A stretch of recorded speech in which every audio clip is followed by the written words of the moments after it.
taking owls a bit too literally, if you ask me.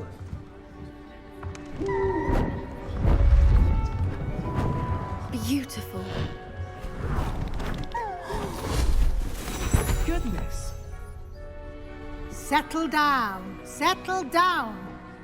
Transfiguration, as you may be weary of hearing me say, is an exact science that can take a lifetime to master. But we needn't be daunted. Almost anything can be transformed if you can just perceive the potential within it. As I see in all of you, tremendous witches and wizards, every one of you. Or it could just be my eyesight. Now, you all know what to do.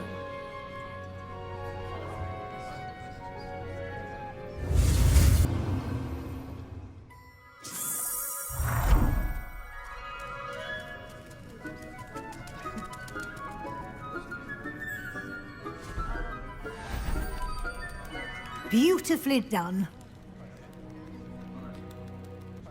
You wanted to discuss my progress so far this term, Professor. I did. You seem to have had no trouble in getting up to speed. And frankly, excelling in your schoolwork this year. Thank you, Professor. The extra assignments have been helpful. As I suspected they would be. Now, it seems you've been making good use of the opportunities presented by your field guide. Of course, the guide isn't the only measure of success. I've heard that you can brew an impressive Edurus potion. Hopefully you won't need it anytime soon, but it is a valuable potion to have when it is needed. Thank you, Professor. I will say I'm especially impressed with all you've accomplished in light of the rumors of your extracurricular activities. Were your meetings with Professor Black's house elf and exploration of various caves down by the lake connected in any way to Professor Fig? Professor Fig has encouraged me to explore when I can, in an effort to complete my field guide. I see. I admire your penchant for learning, but do remember that your classwork and field guide are designed to educate you thoroughly. It'll be the end of the year in no time, and you'll want to be well prepared for your OWLs. I'll provide a final assessment at that time to ensure that you're ready for your exams. Until then, well done. You are dismissed. Hello, Adelaide. How are you and your uncle doing? Very well, thanks to you.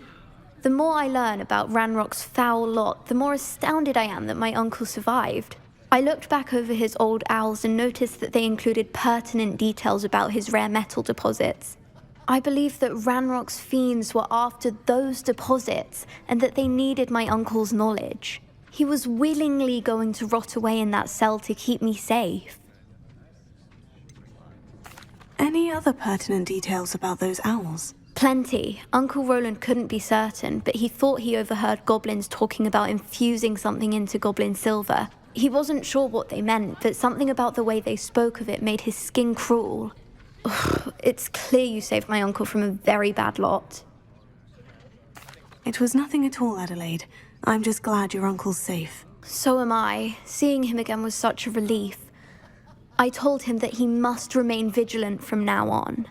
I, for one, can't help but look over my shoulder now whenever I leave the castle grounds. This is a change of pace from our last outing. Don't remind me. The thought of that tent still makes my blood boil. I've been thinking about those poor dragons in the fighting ring. The collars they were wearing, they appeared to be goblin silver. I think a collar is precisely what we found at that poacher camp. I've never known poachers to use anything like that before. The dragon that attacked my carriage was wearing a collar, and Professor Fig was genuinely baffled by its behavior. That attack always did strike me as a little strange, seemingly coming out of nowhere. Surely you aren't suggesting that the collars somehow control the poor creatures? Exactly. Merlin, I don't think the dragon we set free was wearing a collar, but we should check. And if we can find her, we can return her egg. That's a good idea. We need to see this through. I'll start looking into it right away. There was something else that I wanted to discuss with you. I didn't want to press it before. It seems I may have caused you more trouble with Victor Rookwood. Why is he after you? Rookwood is working with Ranrock, and Ranrock is after something I found at Gringotts. Fig had a portkey that led us there after the dragon attack. It's a bit of a long story, and Fig had asked that I not speak of it yet. Goodness. Well, that certainly helps to shed light on what we saw at the tent. Don't worry, I'll guard your secret as if it were my own. I shan't press for more details. In fact, I should probably be going. I'd like to track that dragon down as soon as I can. Sir, is everything all right? How kind of you to ask. The name's Ackley Barnes. And no, it is not. I'm plotting a sort of revenge against my ex-business partner, a conniving fiend by the name of Alfred Lawley. He cut me out of our herbology supply business just as we were getting started. Said I was too volatile to work with. I'll show him volatile. That must have been frustrating for you. Yes, it was. Terribly. I'm simply passionate about my work. Supercilious fool. He's passionate about things too, as I intend to remind him by relieving him of his prized possession.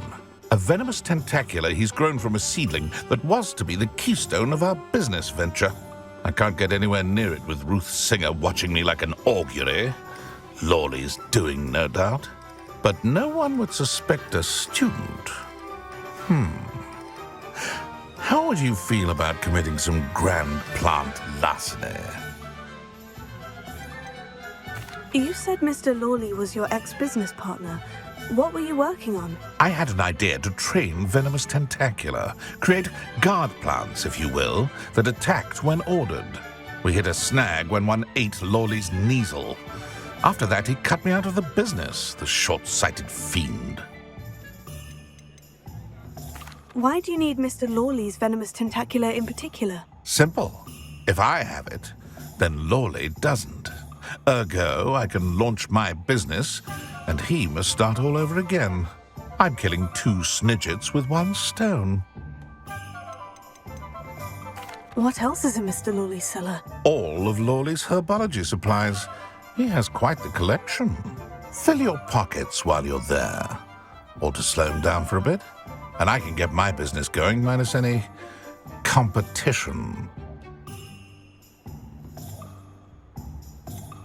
I'm not sure this is something a student should be doing on your behalf. Oh, it's nothing. And he deserves it. Trust me. You'll be in and out of there in no time. Very well. I'll see what I can do. Excellent. I shall be right here. All I ask is that you bring me the venomous tentacula. Hello, Mr. Barnes. I have that venomous tentacula. Wish I could see Lawley's face when he realizes his prized possession is gone. We'll see who's volatile now. Well done. I'll take it off your hands now. It wasn't as easy to come by as I had expected. I'd like to be paid for my troubles. Only fair, I suppose.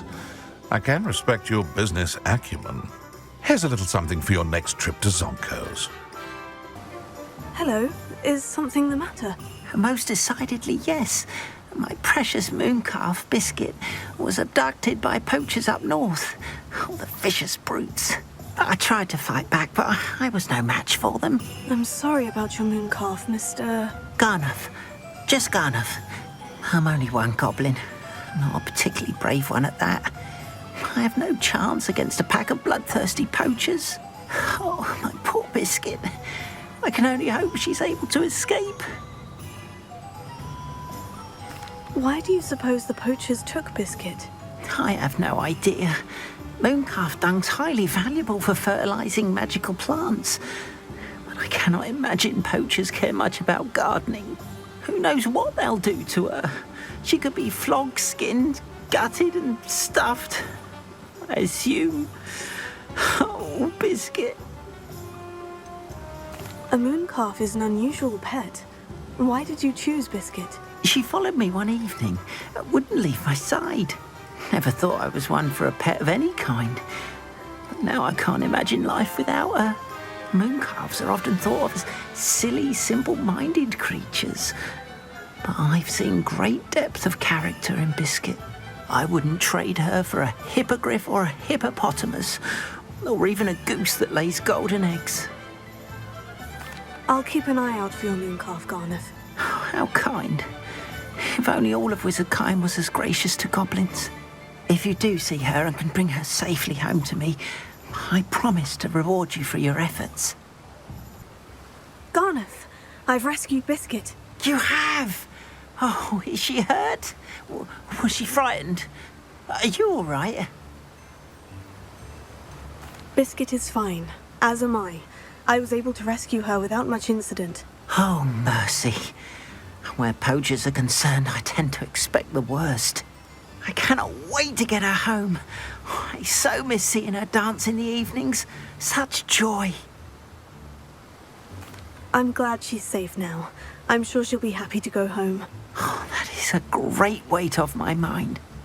Oh, my sweet little Biscuit, my wise, noble mooncalf. And here is your reward, of course. Well deserved. As I said before, you have restored my faith in Wizardkind. Hello, is there something I can help you with? How do you do?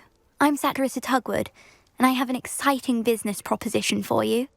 Now, it may surprise you to learn that someone of my obvious esteemed lineage would be in business. But I only want to help the less fortunate. That's incredibly nice of you. Oh, there's more. You see, I've been experimenting with a new beauty cream. A cream that will rid our glorious school of the hideous, greasy pustules plaguing our poor pubescent classmates. But I've run out of the key ingredient, Booba-Tuba pus. Booba-Tubas do grow in the Forbidden Forest, however. If only I could pay someone to collect a few for me. What precisely are Booba-Tubas? Disgusting things, really, covered in protrusions. One needs to squeeze them to collect the pus. They smell simply awful and seem to move on their own. Ugh, I wouldn't go near the things if it weren't for my devotion to my classmates. How on earth did you discover that Booba-Tuba pus clears one's skin? One cannot rely on spells for all appearance enhancements. The errant cast, for example, could relocate one's eyebrows entirely rather than merely thinning them. My darling and now perpetually surprised-looking neighbour discovered that on her own. Poor thing. I am convinced that beauty potions are the future. I'm forever looking for ways to make this world a more beautiful place. I suspected that if pure Booba-Tuba pus could cause boils, an altered form would likely reverse such abominations. And I was correct. I can try and find some for you if I have the time. Marvellous. I'd go myself, but I don't want to. I only need a few Booba-Tubas, but they grow wild, so you'll have to look around. Saccharissa, I found the Booba-Tubas you needed. Splendid. I hope it wasn't too much trouble. May I have them? Of course. Happy to have found them for you. Thank you. And your payment, of course. Now I can begin perfecting my potion to save our poor pimply peers. Don't know who should be more grateful, I or our unsightly spotty classmates. I didn't keep you waiting, did I? Not at all. I was just at the post office. Gran told me to expect a package, but it looks as if she forgot to send it. She didn't send me an owl this week either. Perhaps she's busy with her research. What was she sending you? Only some feed she's been developing. I was going to give it to Professor Howin for the measles. What kind of research is she doing? It varies from week to week, but it's always to do with creatures. Last week she was studying leg knots in plimpies. What did you find out about the dragon you were tracking? I realised that she didn't know the poachers had her egg, so when she left Horntail Hall, she would have headed straight to her nest. I went back to the tent and tracked her flight. How do you track a dragon long after she's gone? Tree canopies, burn marks, things like that. Well done. You certainly know what you were doing. I can't be certain, but I have an idea of one place she may have been heading. I thought we might go and see it for ourselves. Of course. Shall we leave now? If that's all right. I want to see how she's faring if she had a collar on. and she's likely frantic about her egg.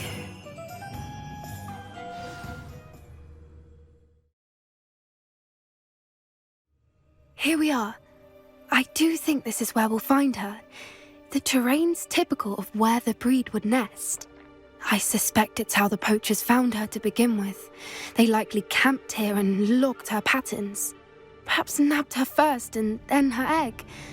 Dragons are hard enough to wrangle, let alone maternal ones. You got all of that from simply standing here. You'd be surprised how easy it is to think like a poacher. Shall we see if she's home? We only need to return her egg.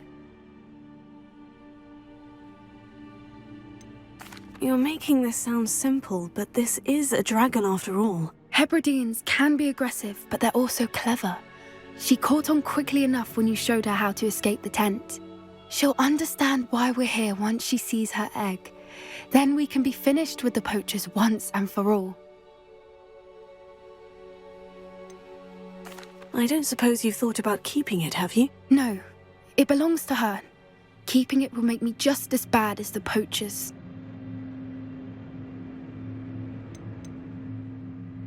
If you're right about finding her here, how do we go about returning the egg? Her nest will likely be in the heart of her den, which she will be keeping guard over.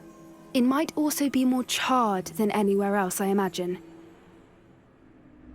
Well then, let's find our dragon and return her egg. Wonderful. If she sees us flying about, she might take it as a sign of aggression or food. We should stay on foot.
That was brilliant! And did you see how clever? She left us perfectly unharmed. Creatures are a lot cleverer than most people realize. That's what Gran always says. The important thing is that we survived it, and we returned her egg. Thank you for doing this with me. Wouldn't blame you one bit if you wanted to head back to the castle and never think about dragons again. Shall we head back? I'm ready if you are. I am. After our dragon rescue at Hauntowl Hall, I half expect to be ambushed by poachers any time I'm not in the castle. Understandable. We did sabotage their fighting ring and steal a dragon egg from them. True. So why haven't they come after us? It's not like them to let things lie. Unless what? Unless they haven't let things lie. Oh no, I can't believe I didn't see it. We need to leave. I need to send an owl. You wanted to speak with me, Mother? I had hoped to speak with you alone, Natsai. Your message mentioned your concern about an unusual creature that was spotted in the woods near Hogsmeade. That could have been anything. You know what it was, Natsai. I am allowed to leave the castle. I am always careful, Mother. Careful. Officer Singer disagrees. She sent me an owl telling me that you have been trying to collect evidence of some kind against dark wizards. She berated me for not keeping a closer eye on you, and she is right. I do not want you visiting Hogsmeade for the near future. But Mother! My little gazelle, you are well-intentioned, but you must not meddle in the affairs of dangerous people. If someone had meddled in Matabeleland, Father would still be with us. I must get to class. Perhaps your friend can get you to listen to reason. So frustrating. She never listens to me. She called you her little gazelle. Is that a term of endearment where you're from? It is specific to me. I am the unusual creature in Hogsmeade she mentioned. Self-transfiguration is not taught at Hogwarts, so I am gently discouraged from practicing it. However, I am an animagus, and it is in my gazelle form that I have been able to wander the Highlands rather freely until now, much to my mother's chagrin. That is how I managed to spy on Rookwood and Harlow. Were you born an animagus, or did you learn to become one? Animagi are not born. The process is quite elaborate. It involves holding a mandrake leaf in one's mouth for an entire month, then placing the leaf in a crystal phial so that it is imbued with moonlight, then adding one of your own hairs. And that is just the beginning. Self-transfiguration is common among students at Wagadu, but Professor Weasley considers it much too dangerous to teach at Hogwarts. Can you choose what form your animagus will take? Oh no, a person's animagus form is determined by their personality. My mother is convinced that my form is a gazelle because I adapt well to any situation. I believe it is because I can sense danger and keep my wits about me.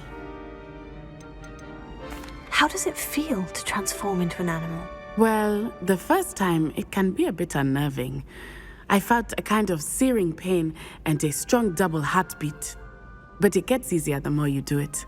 I no longer feel any pain, and I must say, I find a sense of comfort in the double heartbeat.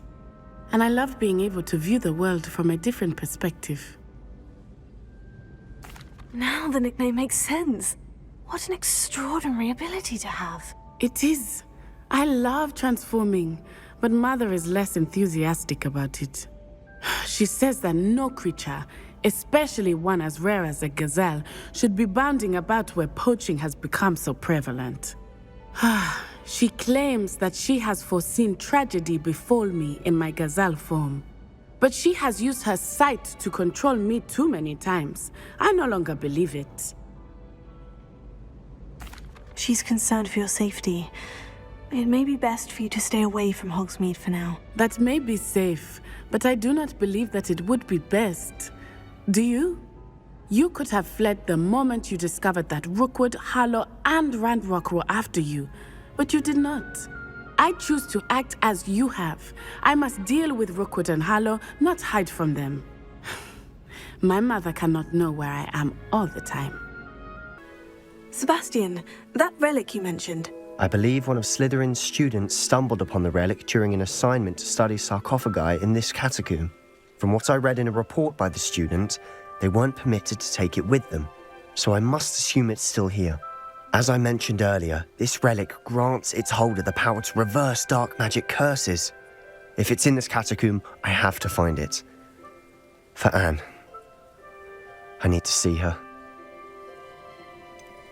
I'd be interested to know what else the student discovered. Have a look. Unfortunately, there's no name on it, but I suspect if it was important enough for Slytherin to stash in his spellbook, it's worthy of further study. I'm ready to explore the catacomb. Perhaps we can visit Anne when we've finished. Perfect. By the way, Ominous has been asking about you.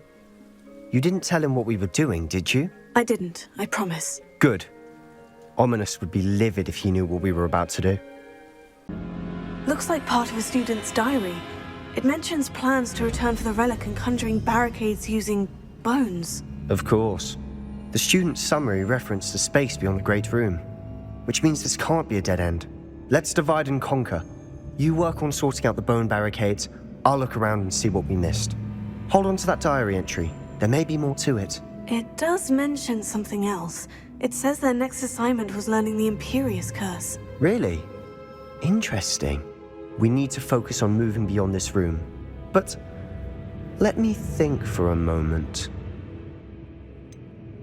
Do you think the pages were left here on purpose? Slytherin mentioned a student who excelled in charms and always carried a satchel stuffed full of notes. They might have been left on purpose, or the student may have simply dropped them. Of course. I'll start to search for those barricades. Brilliant. The student's diary mentions the Imperious Curse. I wouldn't be surprised if we're going to need it here.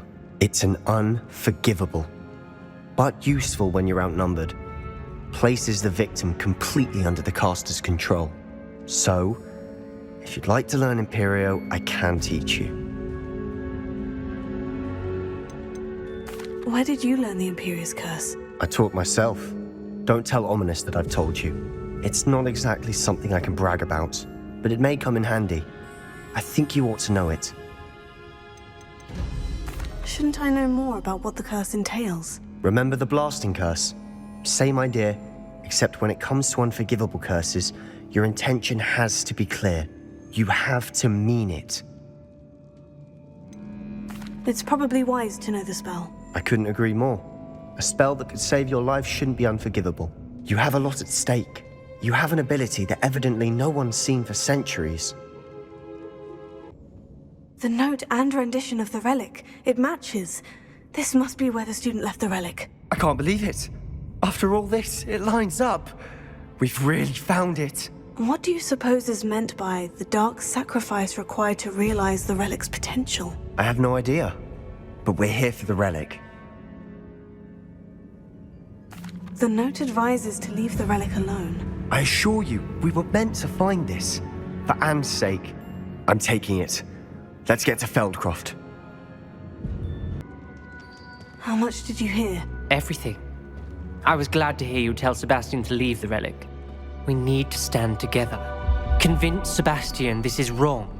And if nothing will change his mind? Something has to. I need your help. You're right. This seems far riskier than Sebastian realizes. Good. We're agreed. We don't allow him to leave here with the relic. I do think we should talk to him, but I fear we won't stop him from taking the relic. What are you suggesting? I'm suggesting we negotiate. We allow Sebastian to leave with the relic under one condition.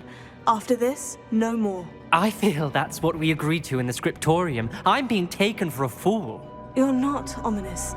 This may be the only way to keep your friendship intact. Let's trust him to know what's best. Fine. If I trust him on this, I'm trusting you too. The dark arts seem harmless until it's too late. Go then. Leave with the relic. I'll not say a word more.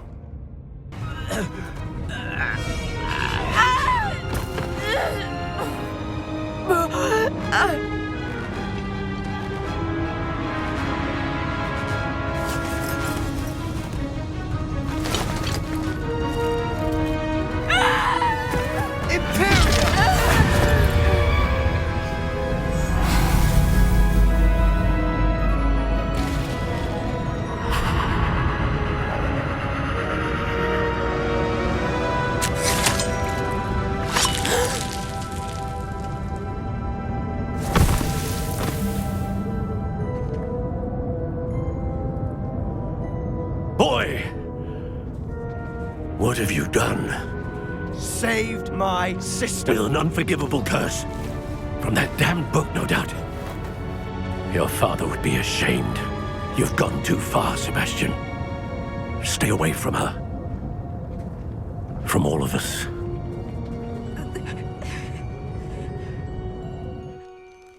What did my uncle expect me to do? The Imperious Curse saved Anne's life. That goblin was going to kill her. There was little time to react, but it was an unforgivable curse. I acted in the moment. That's all. I shall make my uncle see reason. He cannot banish me from my own home. From my sister. It might be best to let him calm down a while. May I speak to him? Perhaps I can help to ease the tension a bit. You may be right. Very well. Probably best if I get away from here for a while. I'll head back to Hogwarts. Pardon me, Mr. Sallow? What Sebastian did was inexcusable. You cannot possibly be about to defend him.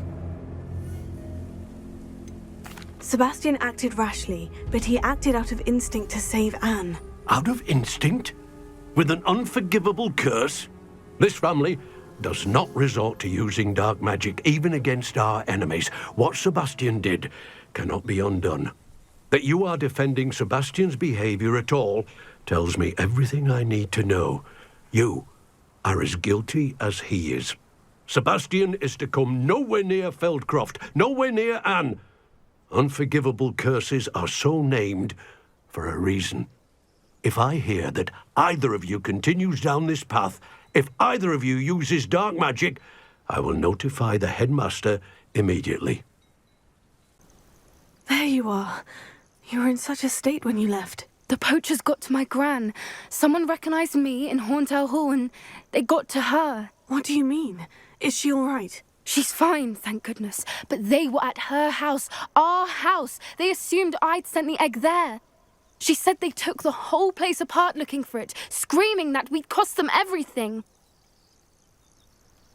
I'm sorry, Poppy. I'm glad she's all right. I don't think either one of us could have anticipated that. I should have known. I underestimated the poachers. And now another creature's in danger. What do you mean? The poachers refused to leave empty-handed, so they took valuable journals that Gran had discovered when she was researching rare creatures. One of them contained theories about a secret hiding place of the Snidget, long thought to be extinct. Exactly what kind of creature is a Snidget? It's a small bird with golden feathers. It's incredible. It has rotational wings that allow it to dart quickly in any direction. In fact, the golden snitch in Quidditch is based on the Snidget, which barbarically was actually used in the sport hundreds of years ago. Why would Snidgets be valuable to poachers? They could make more money with Snidgets than they ever would have fighting dragons. The golden Snidget's feathers and eyes are incredibly valuable. That's why they're believed to be extinct. They were hunted out of existence by wizard kind. If the poachers found some now, I can't bear to think about the horrific way they'd be bred and killed for profit. Where exactly are these Snidgets allegedly hidden? Gran says the journals were a bit cryptic, which is good. Perhaps the poachers won't be clever enough to find the birds.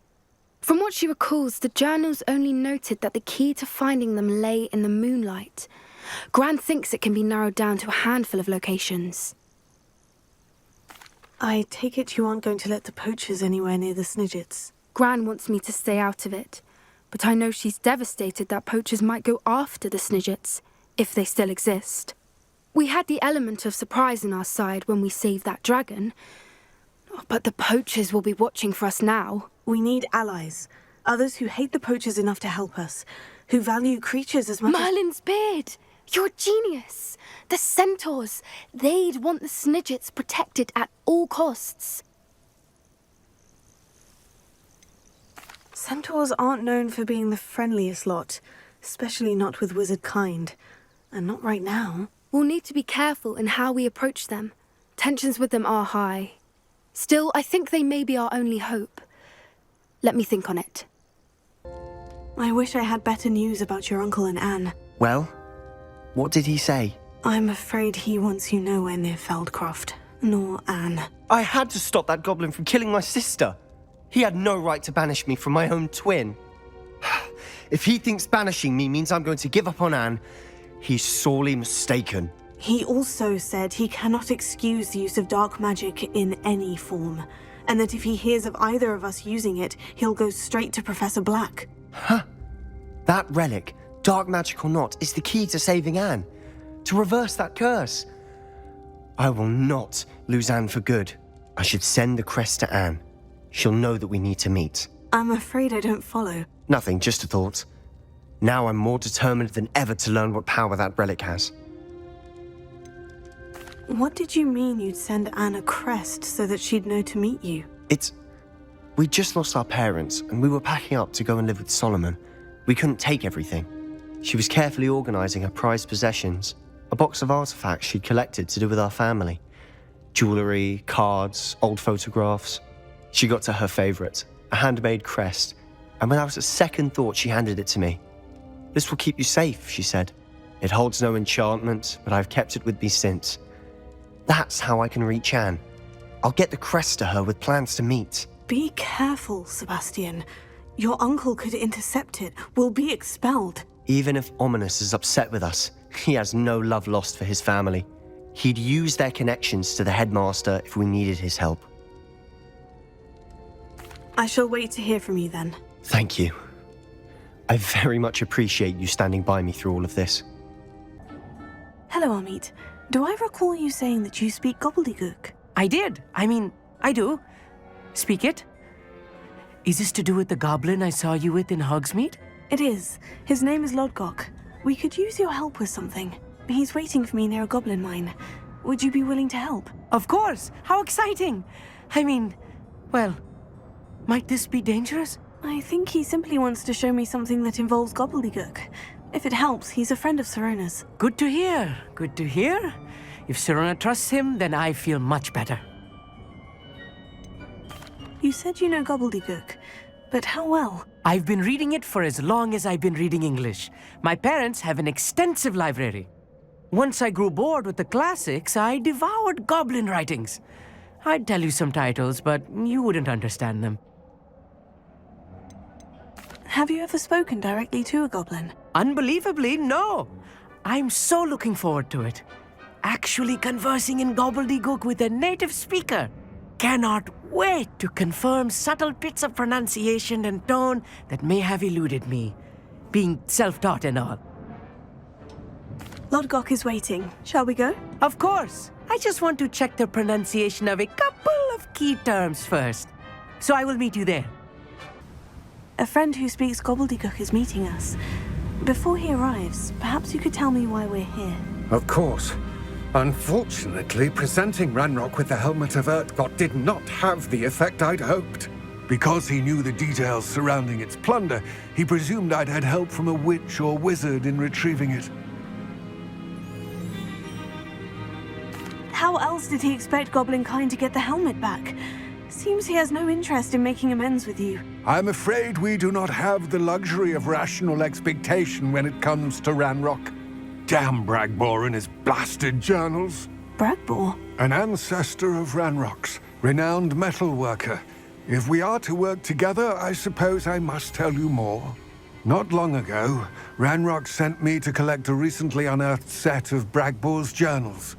They described repositories that Bragbor had been commissioned to build for a group of witches and wizards. What do you mean, repositories? Large, magically fortified receptacles crafted from goblin metal. Ranrock recruited others to help me locate the repositories. We were to search anywhere that was connected to 5 names mentioned in the journals: Rackham, Fitzgerald, Bakar, Morganach, and Rookwood. Rookwood Castle. That is where we began our search. Why does Ranrock care so much about these repositories? He cares about what they contain. For centuries, wizards have refused to share their magical knowledge with goblins. Your kind will not even let us carry wands. Thus, many goblins, myself included, have spent our lives mistrusting wizard kind. Ranrock was convinced that the repositories contained a magical power that wizards wanted to keep for themselves. He is determined to take it for goblin kind. But Here comes my friend Amit. Probably best to continue our conversation later. Greetings, Lodgok. It is an honor, sir. You speak gobbledygook. Oh, Bagalio. Enough. Please do not tell me that was meant to be gobbledygook. Yes. Perhaps my pronunciation was a bit off. I imagine certain dialects differ. Pronunciation is not the issue. I barely recognize that as language. I trust you can read gobbledygook better than you can speak it? I can, Sir Lodgok. Just Lodgok. Thankfully, we only need someone who can decipher written plans, since I cannot join you in the mine. What written plans? And why can't you come with us? We need some idea of what Ranrock knows or is plotting. I suspect a careless loyalist may have left plans behind. And I'm unable to join you because I cannot risk anyone reporting my presence to Ranrock. All you need to do is not be seen, either by the eye above the enchanted door or a loitering loyalist. What else should we know about the enchanted door? The door will not open while the eye can see you. You and your friend must be invisible to it to gain access. From what I know of wizard magic, that shouldn't be too difficult to achieve. Our mate and I can do this. I will await your return.